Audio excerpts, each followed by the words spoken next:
Hello everyone. Um, Good evening and happy New Year for the ones joining today. Thank you for joining the live session today. I'm Ahmed Dandashi, Academic Mentorship Project Coordinator at Jusoor.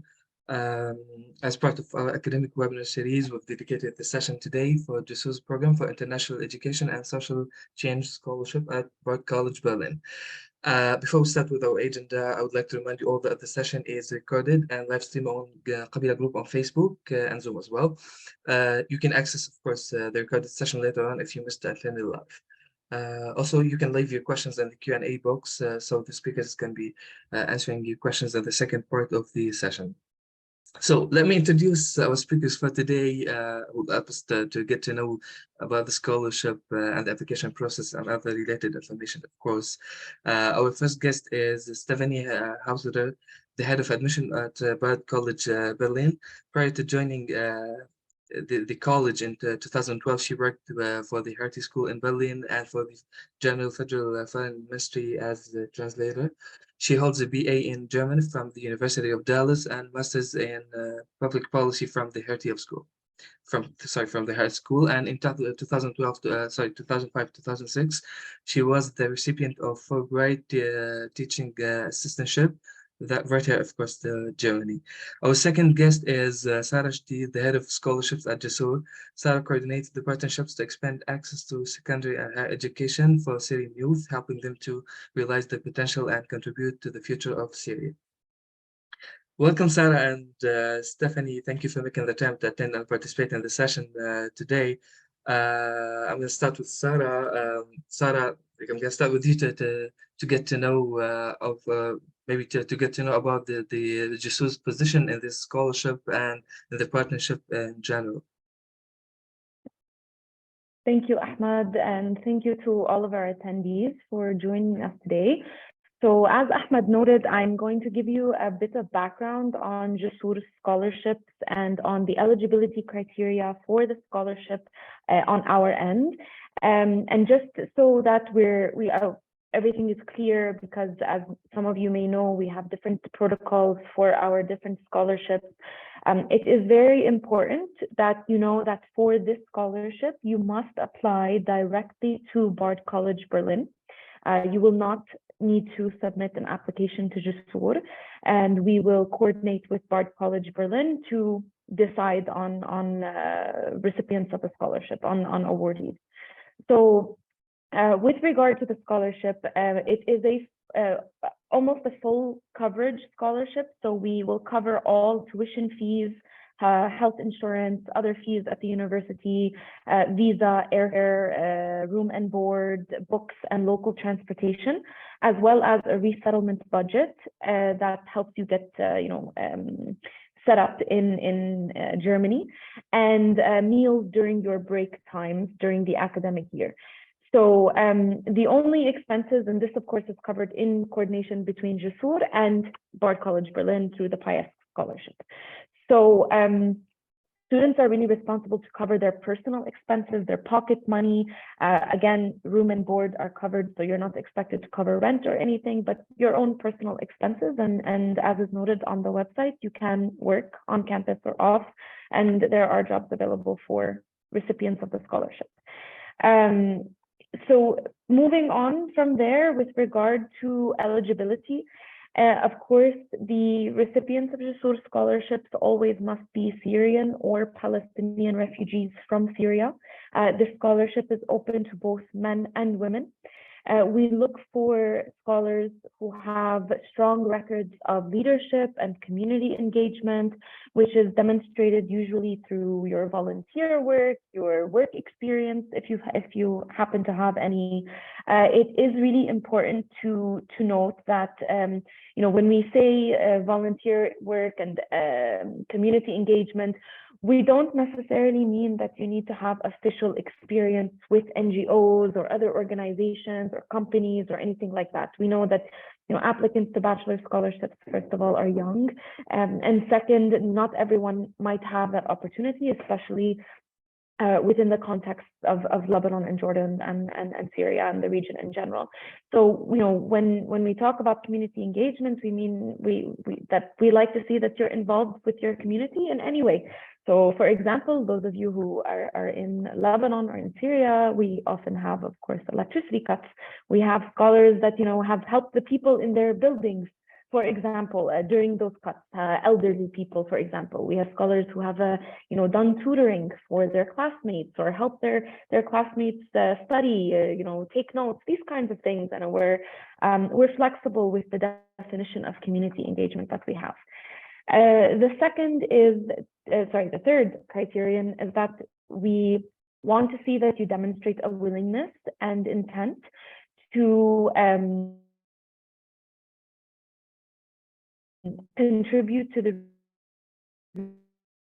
redevelopment where if you are accepted to Bard College Berlin and you are therefore recommended to us as a scholar, as a potential scholar, you will do an interview with Jusoor. So this is where you'll be able to highlight these kinds of accomplishments and goals. It is very important that our scholars have an intention to use their degree to contribute to the redevelopment of Syria. And this is something also that we like to define somewhat in a broad way for our potential applicants. We don't mean that you have to go back to Syria after you finish your degree. If you choose to do that, that's your choice. But we want to see that you intend to contribute to the advancement of the Syrian community globally. So it could mean not going back to Syria and volunteering with NGOs, working with NGOs that are assisting the Syrian population. It could mean mentoring Syrians from abroad, Syrians living in Syria or in the Middle East. So there are many different ways that this can be interpreted. And so we just like to be clear that it doesn't necessarily mean you have to go back to Syria. It just means that we want to show that we want you to show that you have a consciousness about using your advancement to benefit the entire Syrian community globally. The next criterion is to, of course, have a strong academic record. We will ask some questions regarding your financial background as well during the interview, your socioeconomic background. We like to see scholars that are willing to be engaged with Jusoor's community. Jusoor has a community of hundreds of scholars around the world. And we have annual online meetings for all of our scholars and alumni. We have smaller events based on where our scholars and alumni are living. We have professional development workshops for our scholars. So we like to see that you want to be engaged with our community and you want to be engaged with the rest of our scholars who are, again, all over the world. It's also a good way for you to network. When you're engaged with our community, you're introduced to scholars who have been through similar experiences, who might be able to give you professional advice or academic advice, who might be able to connect you with internships and volunteer opportunities and jobs and so on later on. So it's important to keep that in mind as well. The last two criteria are first, that we prefer candidates, you must be living in Syria, Lebanon, Jordan, Turkey, Egypt, or Iraq at the time of selection. And then the last criterion is that you must, of course, be admitted to Bard College Berlin. So with that, I'm going to hand it over to Stephanie to talk about their requirements. And if you have any questions, please do put them in the Q&A box and we'll answer them at the end. Thank you. Thanks very much, Sarah and Ahmed. Thank you so much for inviting me to join this webinar today. It's a real pleasure to speak to all of you, and thank you for taking the time out of your evening to join us. I am just going to share my screen so that I can show you a little bit of our college and our programs. I'm going to speak a bit about Bard College Berlin generally, as well as about the academic programs we offer, so that you can decide whether this is something that you are interested in, whether it fits with your interests and your goals. And at the end, I'll go into a little bit more detail about the application process. So some quick facts about Bard College Berlin. We are a German-American liberal arts college located in Berlin, Germany. We offer 4-year bachelor's degrees, and the language of instruction at our college is English. So you don't need to speak any German to apply, but once you start the program, you will learn German to at least an intermediate level. That's one of the requirements of the program. We're very small with just over 300 students, but they come from all over the world. Our students come from 66 different countries. What this means is that you have a very high level of attention from your professors. The student to faculty ratio is 5:1. The average size of the seminars that you'll be taking is 10 students. So you really know everyone in your classes, your professors know you very well, and you get a lot of feedback throughout your studies. Our student body is diverse, not just in terms of where they come from, but also in terms of their socioeconomic background. We're proud to say that 79% of our students are receiving at least some level of financial aid or scholarship, and that varies from the full scholarship holders in the PISC program to partial scholarships. The last statistic is maybe not so meaningful for you here unless you've done the International Baccalaureate program. That's just the average score. But as Sarah mentioned before, strong academic record is, of course, important as preparation for our program.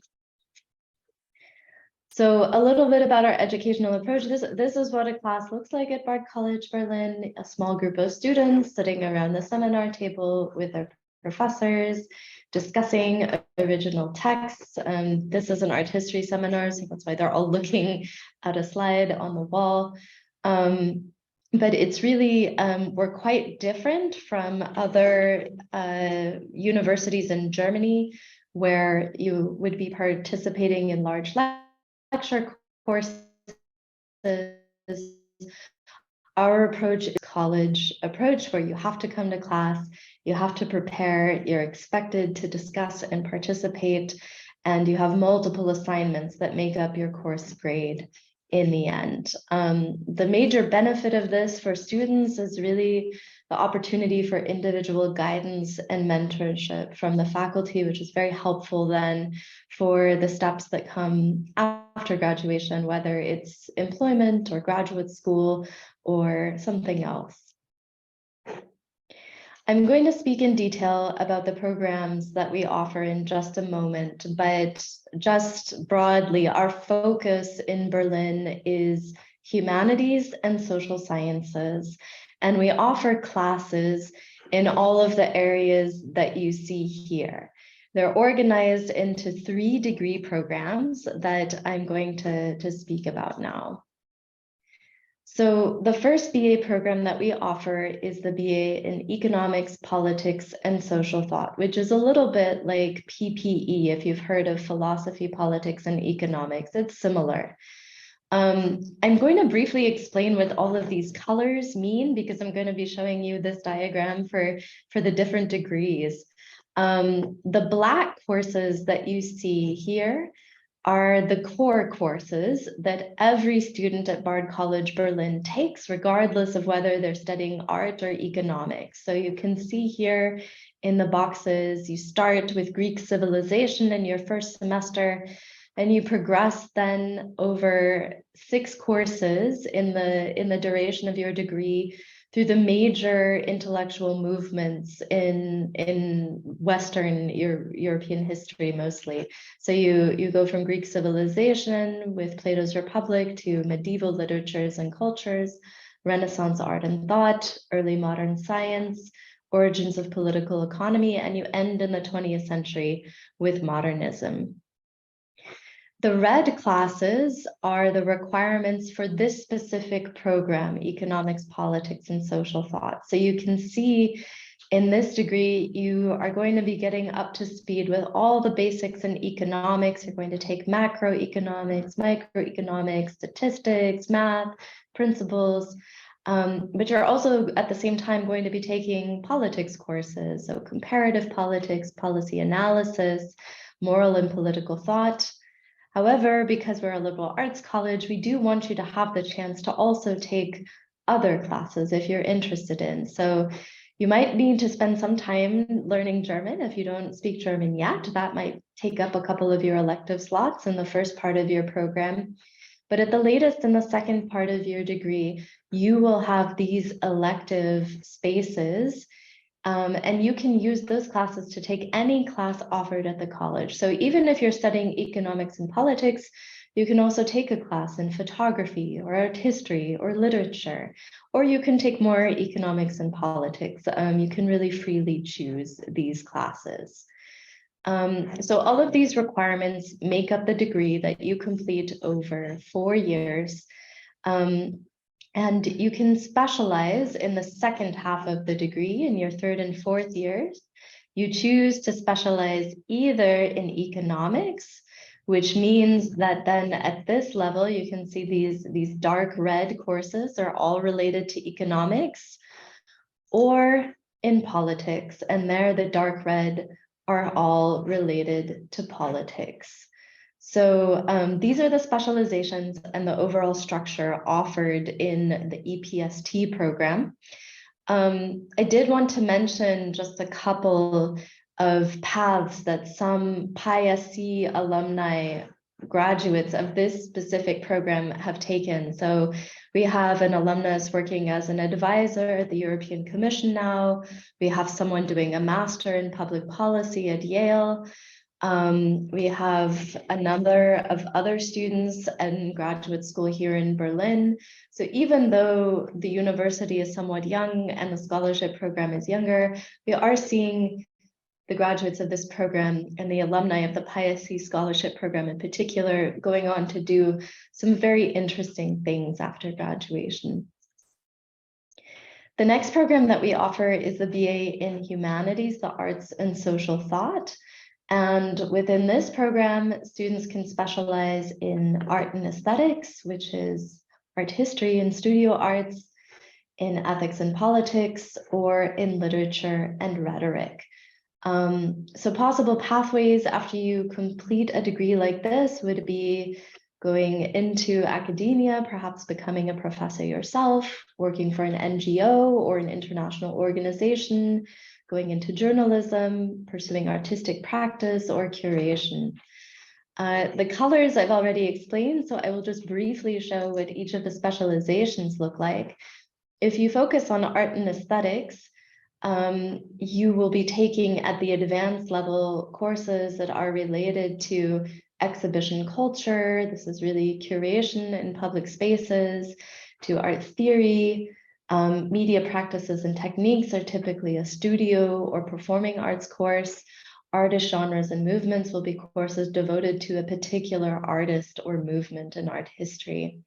And in comparison to the economics and politics degree, you might remember, you might realize that there are just more gray boxes in this degree program. The humanities degree has more electives built into it, giving you a bit more choice from the very start of your studies. In addition to the politics degree, the politics concentration offered within the economics and politics program, we also offer an ethics and politics concentration within the humanities degree.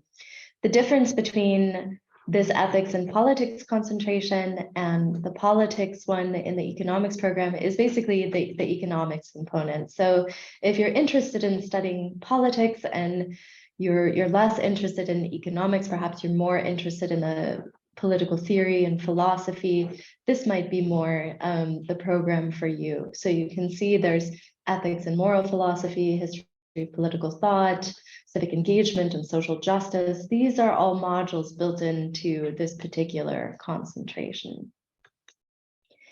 Finally, the literature and rhetoric concentration allows students to focus on different genres of writing, on producing their own literature, taking film courses, film studies courses, creative writing. These are all classes that are part of the literature and rhetoric concentration.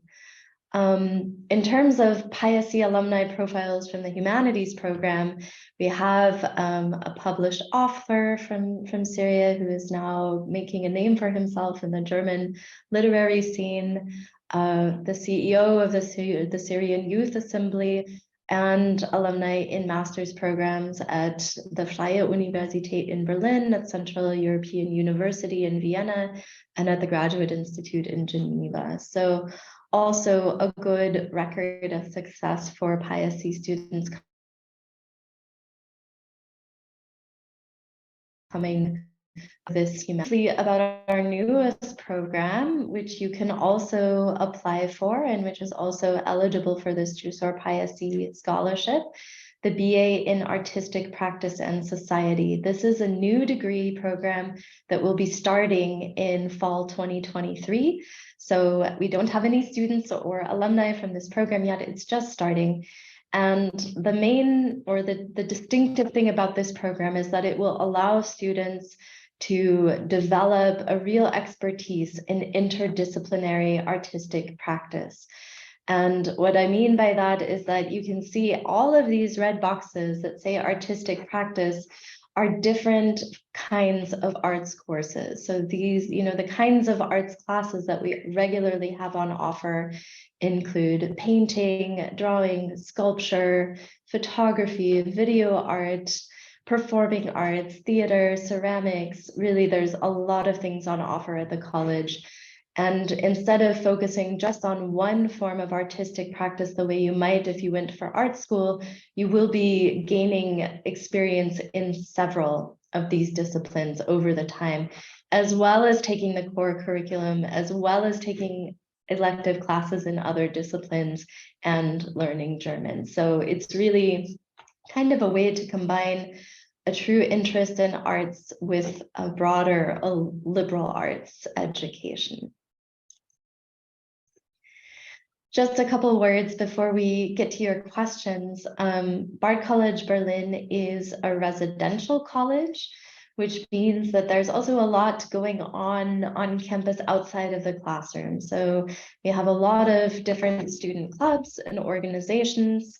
At the moment, we have a Go Green initiative, which is focused on improving sustainability on campus. They run a swap shop to, make sure that things some students leave behind can be used by other students. They focus on reducing waste on campus. We have yoga, hiking, film clubs, volleyball, knitting, several student-run magazines and publications, as well as the student parliament. So, those are some of the student-run initiatives that you can get involved in. In addition, we have an Office of Civic Engagement, which is staffed with 2 professional staff members. They are focused on helping students to get engaged on different levels. So first in the college community, then in the larger neighborhood in Berlin that we find ourselves in, as well as the whole city of Berlin, and finally in the global network that we belong to through the Open Society University Network. Aside from that, you can also complete an internship as part of your studies if you want to. It's not required, but if you choose to take the internship course that's offered, then you'll receive support from the careers department in finding a placement, and you'll also get academic credit for your internship by taking the class. This is just a quick look at our student residence halls. At 2 of them, we have a total of 5 on campus. All of our students live in shared apartments that are fully furnished down to the bedding. So you really only need to arrive with your clothing, your computer, and a few personal items. Everything else is provided, and students live in single or double rooms, and then every apartment has shared common spaces like the fully outfitted kitchen and a living area.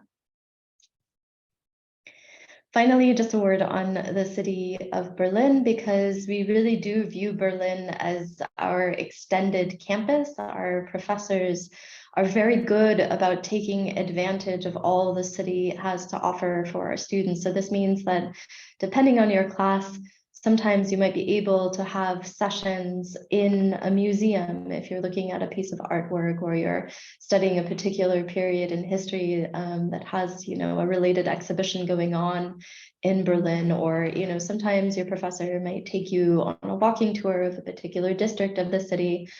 And of course, in your free time, you can simply explore all that Berlin has to offer. There are many opportunities for personal and professional development due to the unique combination of things that are in Berlin, the seat of the German government, a major player in European and international politics, a huge arts scene, as well as a big startup scene. All of this can be found in Berlin. And, with the support of the connections at BARD, we can also help our students to find their ways into the areas that interest them. Of course, I also want to mention that there is a very large Syrian community in Berlin as well. So I think for some of our current and former Syrian students, this was also a source of support during their studies. Just a little bit of background on this program in international education and social change that we've been mentioning the whole time, the PIAC. This program has awarded 66 scholarships since 2015 to students from areas of crisis. Currently, we have 39 scholarship holders studying on campus from Afghanistan, Yemen, Nigeria, Ukraine, Syria, Palestine, and Pakistan. And yes, the application deadline for admission for international students, as well as for the scholarship, is January 15th. And I'll speak now about how to apply and what you need to send in. So the required application materials are an online application form, a graded writing sample or alternative essay. With a graded writing sample, what we mean is an essay or a paper that you've written in school. If you have such a thing, we realize that you might not have a writing sample due to your current situation, or perhaps you haven't written in English in school. For that reason, we provide the option to write an alternative essay instead. So if you don't have a graded writing sample, you can write to the admissions office and we will send you alternative essay prompts. We do ask for your official school transcripts. So these are your grades from 9th grade on. Ideally, these would be sent to us by a teacher or someone from your school. If that is not possible and you have an official stamped copy, you may submit it yourself. We ask for 2 academic letters of recommendation. So ideally, again, these would be letters from your teachers or from people who know you in an academic context. Perhaps they were not your teacher in school, but maybe you've learned a language or otherwise learned something, and you have someone who can tell the admissions committee a bit about what you're like in the classroom. C1 English proficiency, we just ask for proof of this. So, you can do this through a Duolingo test, an IELTS test, TOEFL, we accept many different forms, or if by chance your school certifies, levels of English proficiency, some countries do this or some schools do this, then we'll also accept that. Also, if you have studied at a school where English was the primary language of instruction for at least 1 year, then you don't need to provide an extra English test. Then we simply take your enrollment at the school as proof of English proficiency. Again, the deadline is January 15th, and that means 23:59 on the 15th in your time zone. I am going to put the link to where you can find all of these application requirements, as well as the link to the application form. I've just put it into the chat. So this is where you can go to look back again at what you need to apply and to access the actual form. I'm going to stop there and just put my email address into the chat as well, in case you have questions as you're working on your application, or questions that you may not want to ask in this setting. You're very welcome to just send me an email and we can set up a call individually. Thank you. Thank you, Stephanie. That's fantastic, really. Well, that was really comprehensive. And thanks for Sarah as well for all the information and the significant inputs. So now it's time for the audience questions. But before, I just want to remind everyone that, okay, besides the email of Stephanie and the Berlin-Bad admission link, I've also posted the link of Qabila Group on Facebook so you can rewatch the recorded session. And also, I posted the link of Jusoor's announcement so you can access Jusoor criteria and eligibility criteria and everything on the website. Let's move directly to the questions of the audience. Is there any preference for younger students? And feel free So whenever you jump in. there is an age limit to the scholarship. You have to be 25 or under to apply. But with regards, because I think the same person may have asked about transfer students, we do accept applications from transfer students. So I guess, yeah, this is the next question, I guess. How many students for the scholarships? I guess two, but jump in if two. Okay, two bachelor students. Mm-hmm. Am I required to prove English proficiency before or after the admission? So as part of the admission process, we do ask for English language proficiency. However, if you have scheduled a TOEFL or an IELTS test and it can only be done on a certain date, then it's possible to send in the rest of your application and then send us your English proficiency test as soon as it's available. Okay, that's great. Does the college give conditional or unconditional offer for IB students? So all offers of admission are conditional on, like, in the sense that you need to successfully complete high school with an academic record that is in line with that in your application. But we don't do a conditional offer the way, it's common in the UK that you have to achieve certain, a certain score in IB in order for your admission offer to be valid. It is not that strict with us. Of course. Do you think it would be helpful to add some original music compositions and performances? That was Anna Maria question. Yeah, I think if you are considering applying for the humanities or for the new BA in artistic practice and you're interested in performing arts or you have a record in performing arts, then yes, it can be helpful to include a little bit of a portfolio or just a link. It doesn't need to be a fancy professional portfolio, but yes, in that case, we would like to see some of what you've done in that area. Yeah, of course. I don't have a language proficiency certificate, but I can take the test if accepted. Can I apply? I'm not sure. Yeah. It's a bit, I think I understand, the sense behind this question, which is you don't want to invest in a language proficiency test if you are not sure whether you're admitted. At the same time, it's a little tricky because in order to be admitted, or definitely in order to enroll, we need to know that you have the required English proficiency.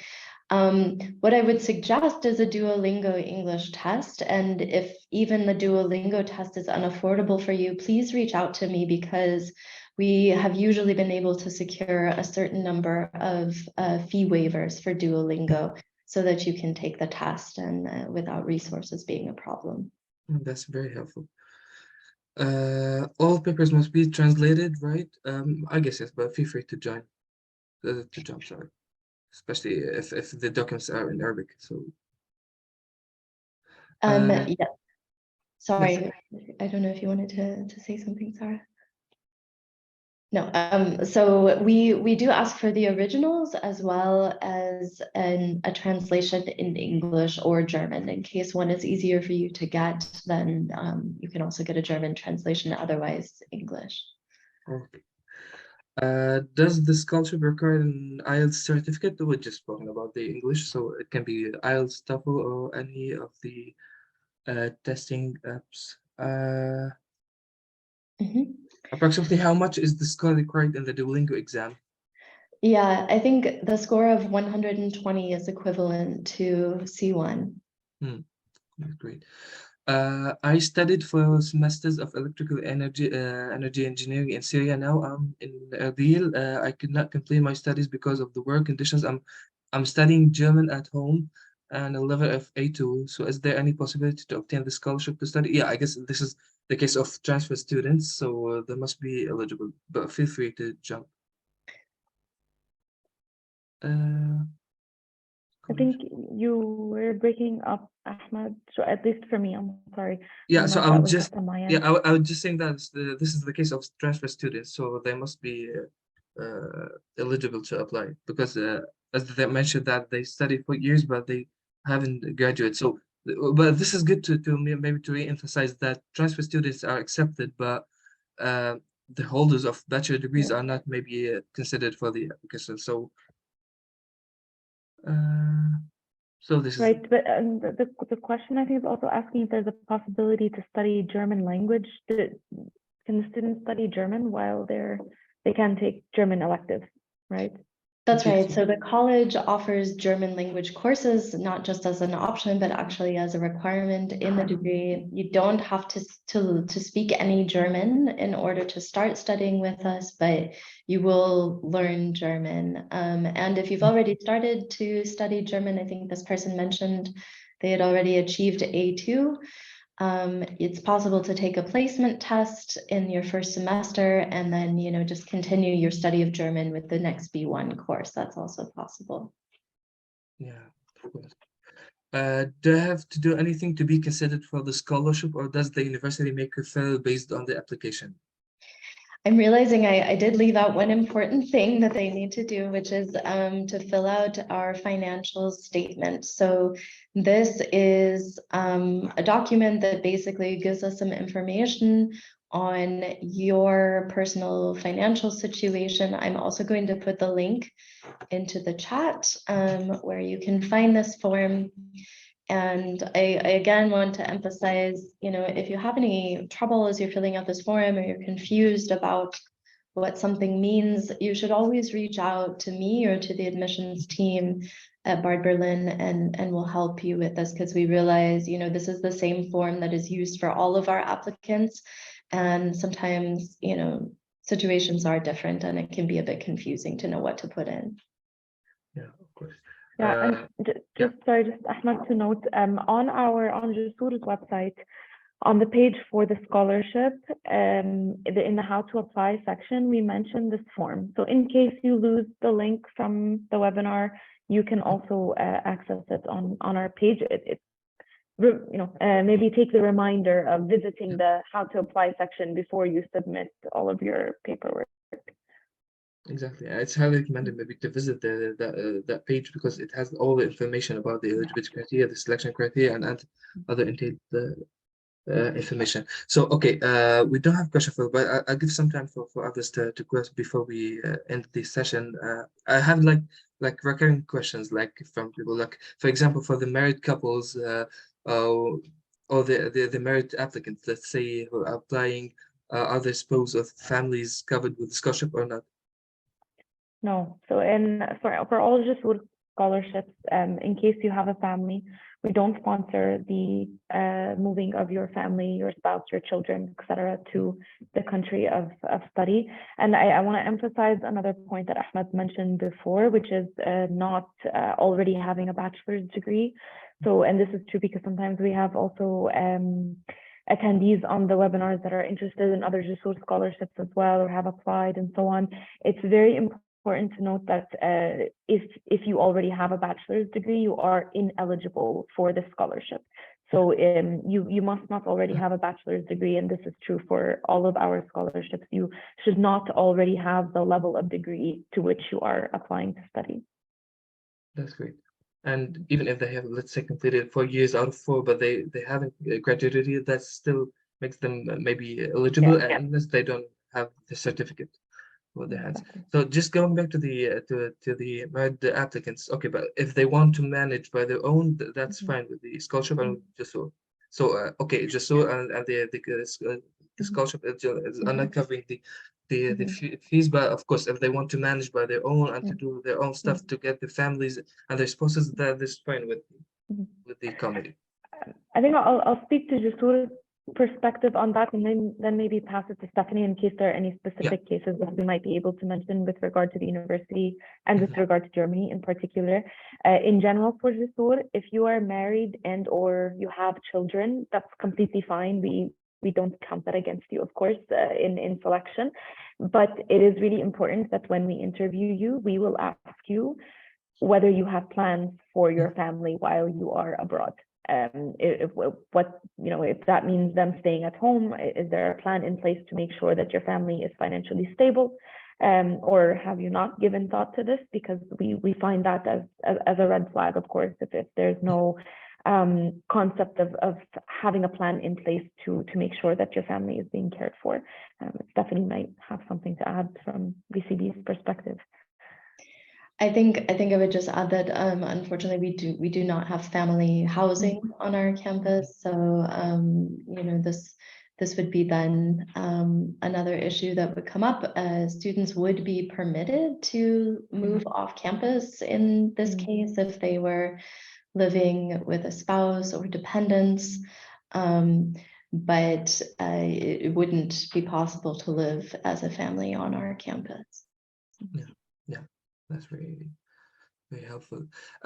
Also, with regards to the interviews, so of course, just please feel free to jump in and to emphasize on the language of the interview and the recruiters and the interviewers. So yes, so if your application is accepted by BARD and you are recommended by BCB to Jusoor, then you will undergo an interview with representatives from Jusoor. The interview is conducted, of course, in English because you will be studying in English. It's usually between 30 and 45 minutes. We ask questions with regard to your academic plans, your professional goals. We ask questions about your personal determination and perseverance, about other goals that you've had in your personal or academic life so far. We ask questions about your cultural adaptability and whether you've had to adapt to another culture before, how you intend to cope with the challenges of moving to a new country. We ask questions about mental health support and about how you intend to deal with those challenges, moving to another country, into a new academic system, a new culture, etc. And we ask questions, of course, about as I mentioned before, the very important points of your community engagement and your intentions to contribute to the redevelopment of Syria. Yeah, of course.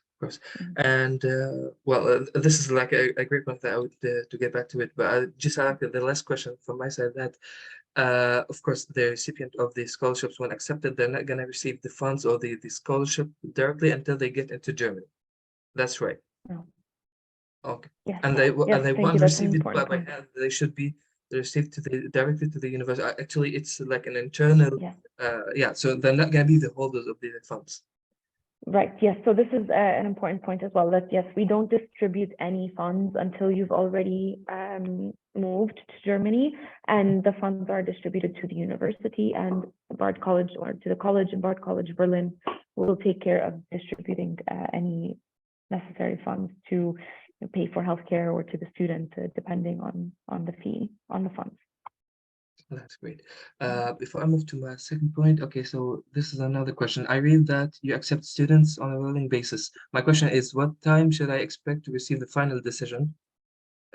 I guess in March or maybe Feb, but you feel free to jump in for the final decision of the selection process.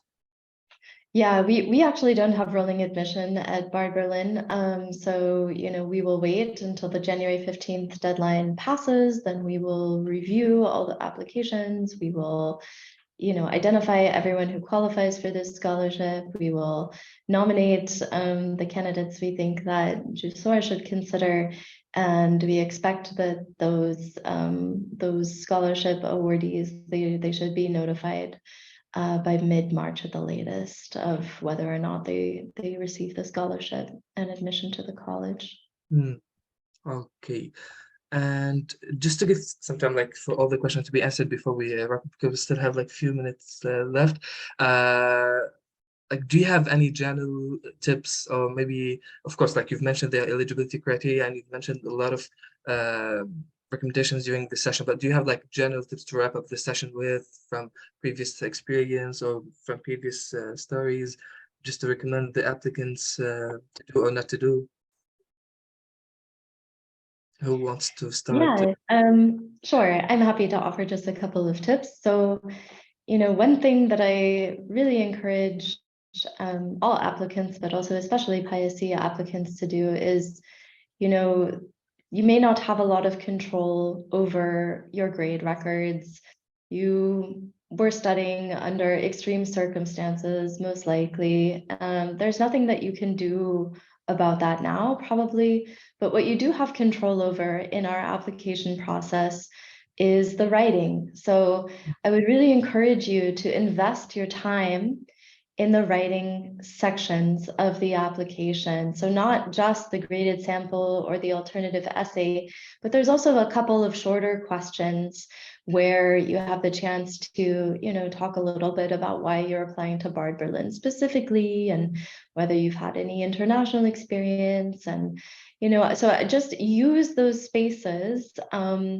Invest your energy in making the writing in your application the best of your ability. And I think that can be very helpful. And I guess my only other tip is that, if you don't apply, you can't get in. So you should definitely try. Definitely. Sarah, do you have any Yeah, other and tips, especially with the record? I, Yeah, to the redevelopment of, say, with that controversial criterion. I mean, if you make it to the interview stage, if you've been accepted to BCB and you're recommended to Jusoor, I think it's just really important to be detailed and honest and authentic. We like to see evidence. So, when we ask you about how you've been engaged in your community, provide us with evidence, provide us with clear examples, how you intend to use your degree to contribute to the redevelopment of Syria or the advancement of the Syrian community globally. Give us evidence, please, and just be honest, be yourself, and that's, I think, the best advice I can give for the interview. Yeah. And about the redevelopment of Syria, like, do you have any general and quick tip on this? I think, as I mentioned before, this is very broad, right?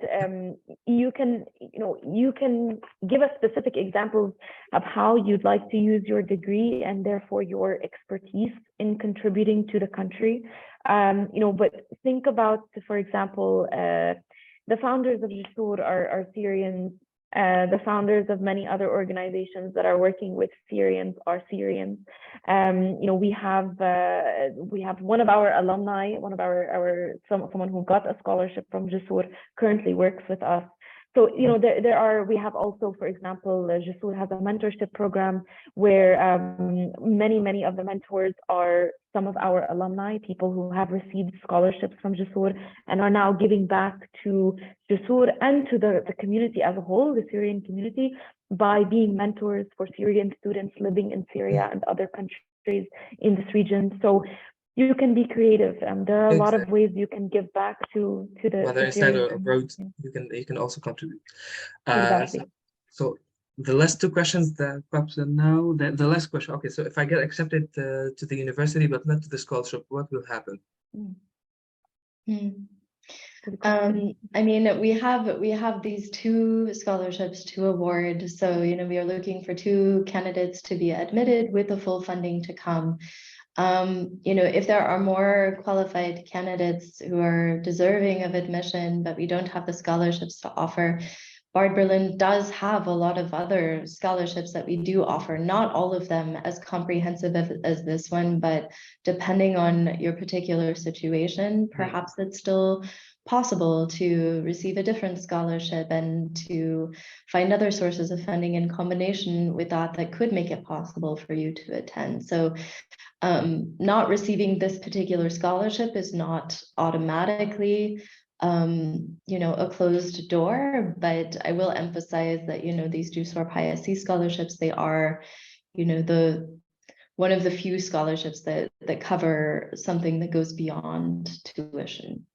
Yeah, that's very helpful. The last question, I guess, can be for Jusoor or maybe for Bad College if this of this scholarship will be repeated next year or will be offered next year.